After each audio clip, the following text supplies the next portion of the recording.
Hey, what's going on, everybody? I'm Bree, and you are tuned in to Women Love Sports 2. And we have a great show for you today, as always. But before I get into that, I want to introduce y'all to my DJ. Y'all get a DJ some. B&B Rizzo. What up? I'm good. You good? Probably got to grab a mic to start speaking to you That then, would huh? be What's great. good with you? So, what you got some hot stuff for us I today? got a few tracks going on with you. We got a good show going on today. We had a great show going on today. Then I guess we got to get it then. Y'all The- stay tuned in, man. Let's get it. So, as I stated, we have a great show lined up for you today. We're going to get into some local sports, and then we'll talk a little bit about what's going on in the professional world of sports. And we're going to continue to put you up on game. We've been talking basketball, so we'll keep it right there. And then we have a hot musical guest performance that you don't want to miss. All of this and more on a new kind of sports show. This is Women Love Sports 2. Stick around. We'll be right back.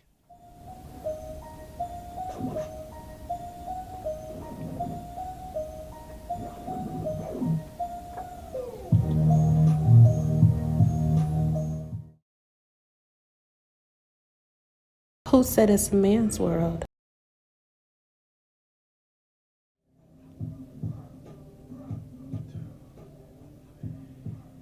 Welcome back to Women Love Sports 2. Here is what's going on in local sports. The Michigan High School Soccer Coaches Association releases its first set of prep soccer rankings, and all four defending state champs in the top 15 of their respective divisions, led by Kalamazoo Christian, holding the top spot in Division 4. As you can see here are the top 15 in each division from 1 through 4. If you want more information regarding these rankings, you can visit mlive.com. And that's been local sports. Coming up next, we'll talk March Madness. We'll talk the NFL Draft. Coming up after this break, don't go anywhere. We will be right back.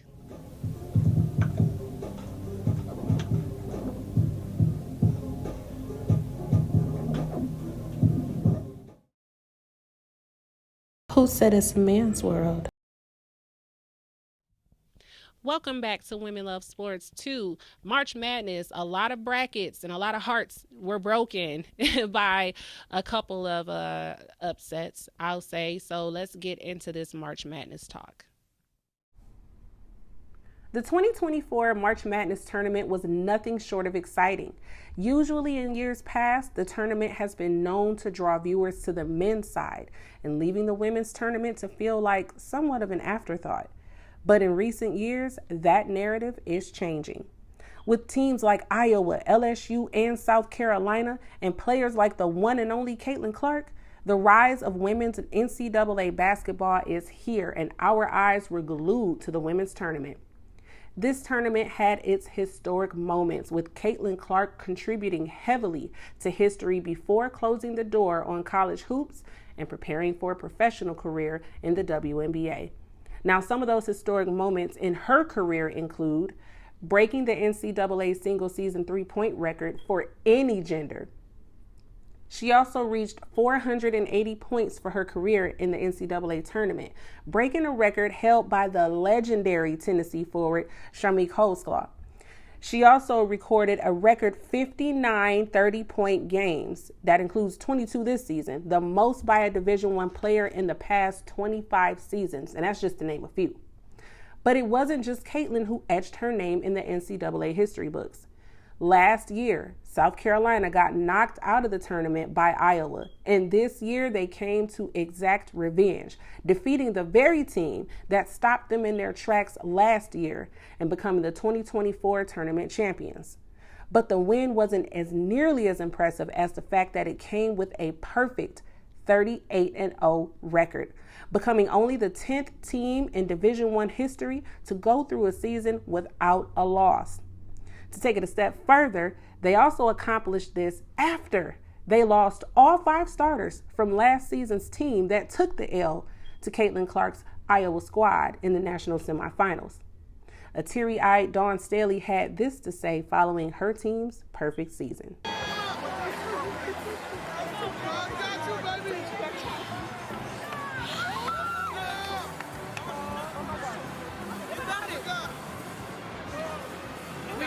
We serve an unbelievable God. uncommon favor. Uncommon favor. Unbelievable. So proud. So proud. It took something from everyone. A freshman, Tessa Johnson leading the way. Camilla on the boards with a career high. Bree Hall with timely shots. It was everyone like it's been all season. How is that the imprint of this group? I'm going to tell you, Winston Gandy did a hell of a job on this scout. A hell of a job. He lost a lot of sleep. We had very little prep time. He explained it in a way that our kids could lock in and execute, and they weren't going to be denied. So I'm so incredibly happy for our players. It doesn't always end like you want it to end, much like last year. But my freshies are at the top of my heart because they wanted this, and I hope we can erase whatever pain they had last year experiencing not being able to finish it here. So I'm just super proud of where I work. I'm super proud of our fans. I mean, it's awesome. It's awesome. When young people lock in and have a belief and have a trust, and their parents have that same trust, this is what can happen. They made history. They etched their names in the history books when this is the unlikeliest group to do it. And sometimes, I mean, God is funny like that. He's funny. He rips your heart out, and he makes you believe. He makes you believe the unimaginable. Congratulations to South Carolina and Caitlin Clark for an exciting tournament, allowing us to watch history being made. We are all witnesses of the greatness that this tournament brought this year. Kicking things over to professional sports, the 89th annual NFL Draft is set to take place April 25th through the 27th in Detroit, Michigan. Now, this is a first for the Motor City, as we have never had a draft to take place here, so I'm super excited about this. And as the city prepares to host this event, fans and football enthusiasts wait anxiously to see who will be the top picks, with the top 5 picks in the first round going to number 1, the Chicago Bears. Number 2 will be the Washington Commanders. Third pick goes to the Patriots. Number 4 is going to go to the Arizona Cardinals. And the 5th pick belongs to the LA Chargers. Meanwhile, the city hosting the draft will receive the 29th pick. So I can't wait to see what Detroit does with that 29th pick. Catch all the NFL draft action on ESPN, ABC, and the ESPN app April 25th through the 27th. That's been a look at college and professional sports. When we come back, we are putting you up on game, so don't go anywhere. This is Women Love Sports Too.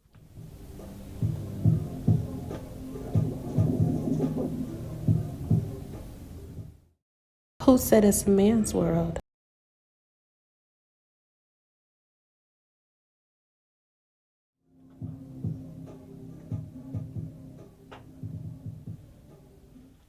Welcome back to Women Love Sports 2. As promised, we are going to put you up on game. But first, I got to say, Riz, you've been banging the beats over there. You've been taking us in and out of some nice do stuff. something special, man. Gotta do something special. You know, is that you? No, it's a few producers I work with. Put the link down there or something like that. But yeah, it's a few different producers. Okay. We could put that link in the bio. Definitely. Okay, because I'm loving that joint. So, again, we're going to put you up on game. Now, we have been discussing and talking basketball, and we're going to continue to build on that. So, our woman on the street, which is myself, went out to see the next level of what women knew about the game of basketball, and this is what we came up with. Women Love Sports 2. We are here to put you up on game. And of course, we're continuing to put you up on the game of basketball. I am in Southfield, Michigan, and I'm out here with Ebonique. Ebonique, we are here to test your basketball knowledge. So we want to see what you know and what you don't know about the game of basketball. You ready? Yes. All right, first question. What is double dribble?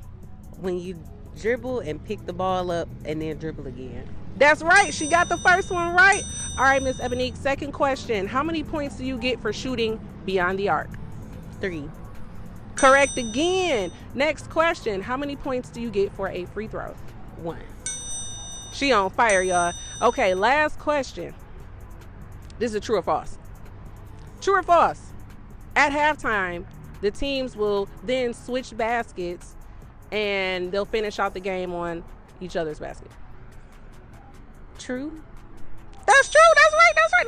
Let me ask you, because you might have cheated. Do you play basketball? Not currently, no. You used to play? Do you watch basketball? Yes. Okay, well, she knows her stuff. She definitely put us up on game. So that's been the Put You Up on Game segment. This is Women Love Sports too. All right, now it's time to put you up on game. So question 1 was, what is double dribble? Double dribble is if you dribble, then pick up the ball and dribble again. We can see this illustrated right here in this example where Devin Booker definitely double dribbled. Now, some people may get this confused with a travel. So here's a bonus for you. A travel is if you aren't dribbling the ball and you're walking with the ball. In this instance, he had his dribble, picked it up, and dribbled again, so he double dribbled. Next question. How many points do you get from shooting beyond the arc? Well, we see this illustrated its best with Steph Curry, one of the best shooters in the game. Anytime he is beyond the arc, he's going to add 3 points to his team's total score anytime he shoots from beyond the arc. So that's also called the 3-point line. So if you shoot from behind the 3-point line or beyond the arc, you're going to add 3 points to your team's score. And it's not just Curry that's doing it. Any player can definitely contribute that additional 3 points to their team's score, as we see 8th grade up-and-coming superstar Kalina Smith doing the same for her team here. Next question. How many points for a free throw? So we see Steph Curry here. He had a streak at one point in time in his career where he hit 80 straight free throws. Each free throw is going to be worth 1 point. And the bonus question. At halftime, do the teams switch baskets from what they had initially in the beginning of the game? The answer to that question is yes, they do. And now you've been put up on game. Welcome back to Women Love Sports 2. I am here with a very, very special guest, Mr. Dan Willem. Dan, how are you? I'm doing well. Yourself? I am wonderful. Thank you so much for coming on the show. Of course. So you do professional wrestling. I do. Okay, so tell us a little bit of how you got into that. Well, it all started back when I was 4 years old, and my mom took me to my first event, and I seen Macho Man Randy Savage versus Ric Flair, and I became the biggest Randy Savage fan, and thought it was the coolest thing ever, and I might want to do that one day, and here I am doing it.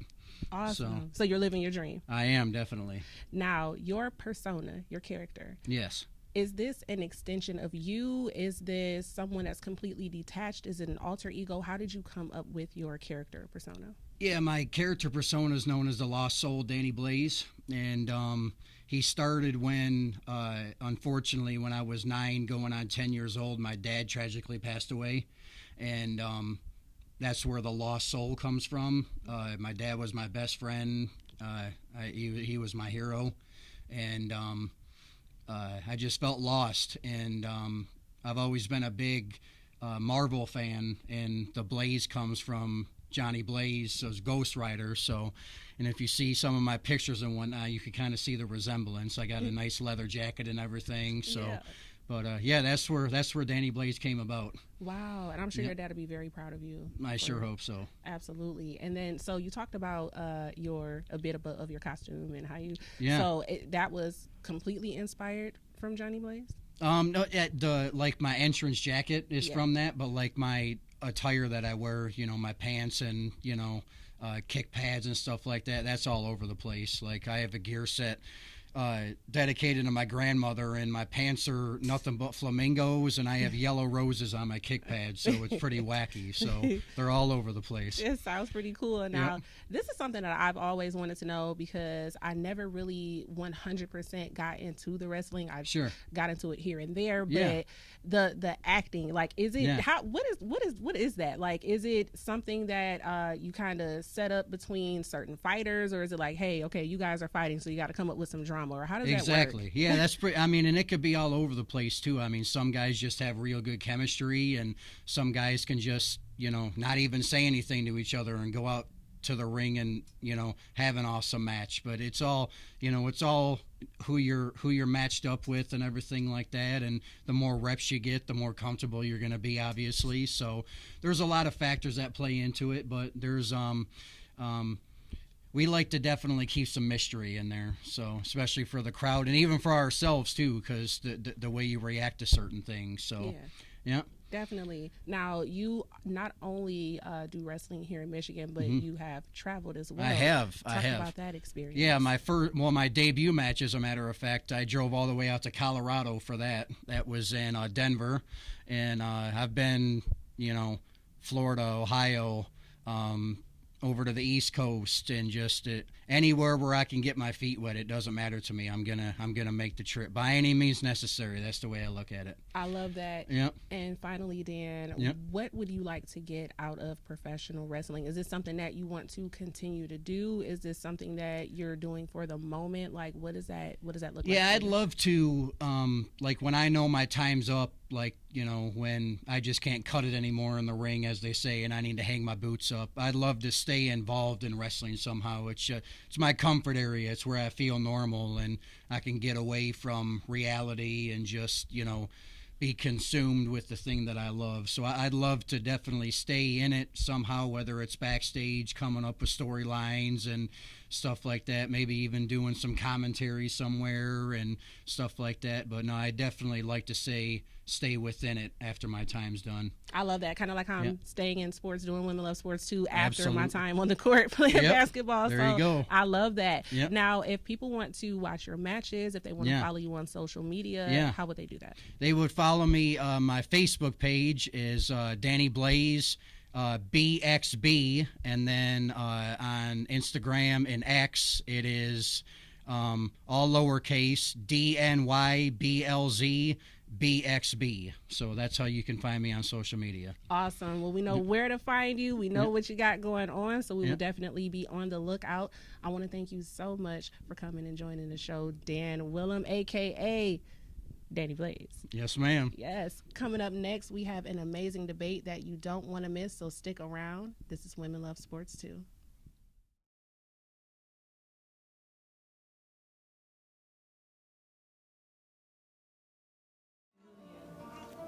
Welcome back to Women Love Sports 2. I am getting ready to duke it out with my special guest that I have here today. To my right, sports enthusiast Chris. Welcome to the show, Chris. Thank you for having me. Absolutely. And to my left, I have Coach KT, and he is coach and has been coaching for 14 years in the WFA. Glad to have you here as well. Thanks for having me, Brittany. It's good to be here. Absolutely. So let's get right into it, fellas. What we are talking about today is going to be masculine sports. How masculine is too masculine for female, right, in sports. And the reason why I wanted to bring you on with this is because, again, you coached or is coaching with WFA. Yes. And this is a women's football league. Yes. So that has been known to be a man's game. So I just want to get your perspectives on the topic. So let's go.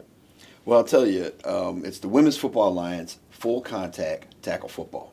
So over the years, there's always been mistakes about women that play football because not too many years ago, there was a lingerie league.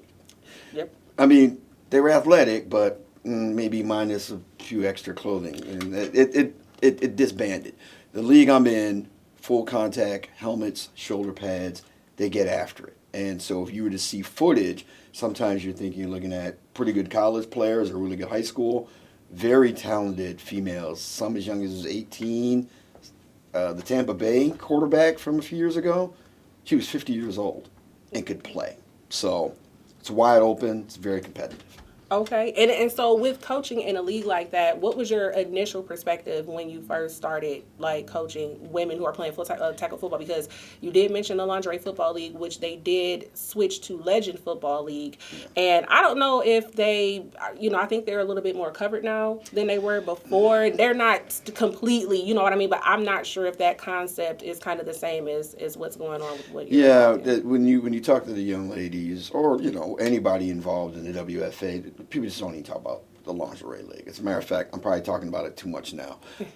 In our league, highly talented, very skilled, okay? And so we're talking 60 teams coast to coast, nationwide, and that's just our league. There's several other leagues that have women that play tackle football. So as a coach, as a male coach, when you first go into it, especially an old school coach like me, where I came from a culture of the coaches would get on you. Football, it's a very aggressive sport, so you got to get your players ready to play. You don't want to go into the Women's Football League thinking that you have to treat them differently.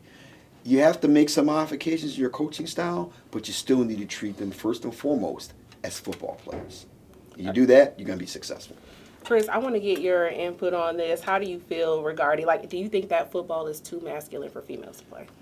For that particular sport, I do. I guess because, it's considered a collision sport. I mean, you do have female lacrosse, you do have female hockey. Those are the only two sports I really, or rugby. Right. Yeah, so you have those, and those are collision based, but I don't think they're, propelling their bodies into each other like the men are. I've watched some women's football, and I have 3 daughters of my own, and I think about them in such a I consider hardcore sport. Okay. You know what I mean? And I know there are women who are fully capable of playing the sport. I've known some women who play pick 'em up, mess 'em up, if y'all remember that when we were younger. I was one of those little girls. I was a tomboy. I definitely did. Yeah. But as men or as boys, we would pull back because we didn't want to hurt the young ladies we were playing with, even though some of them were destroying us. Yeah. You know what I mean? But it always took me back, these, I'm not trying to sound sexist, you know what I mean? But at the same time, I feel like men are naturally stronger. So when we're playing these sports, we're a lot more aggressive. Yeah. You know what I mean? So that was always my biggest fear. Like when I'm playing basketball or football, I'm backing them down, I'm going not as hard. Mm-hmm. But if I'm playing against the guys, I'm going to tear you up. That's my goal. I want you to feel it.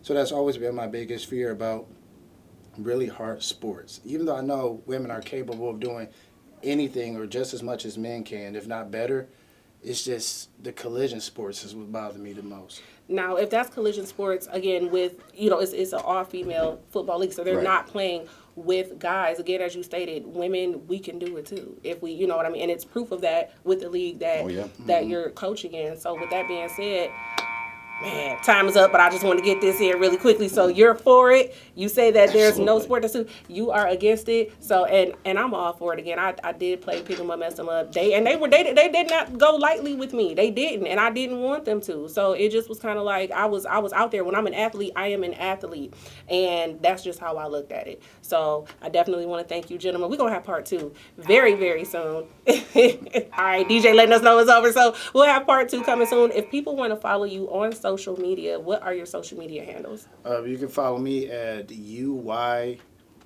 Media Ventures. So once again, that's UY Media Ventures. That's my Instagram. And you can find me on IG. Go to Coach KT30. That's probably the best way to reach me.